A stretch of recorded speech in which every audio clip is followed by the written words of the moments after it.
what happened. This is Ashcroft Road. I'm not telling you the door number.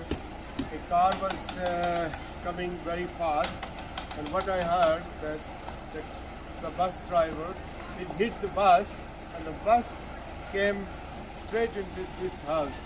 The video you are watching, now you can see the sun into the driveway, and then there is quite a bit of damage to the bus. There was a couple of passengers I heard when I was speaking with the neighbors or people around who are witnessing this incident.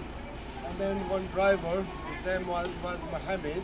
He was injured and was taken into the hospital. What I'm trying to highlight is, whenever you are in Luton or somewhere else, when you drive sensibly, and if this incident or accident happens like this, it costs a life. So I hope and we pray the driver is all right, and the people in the house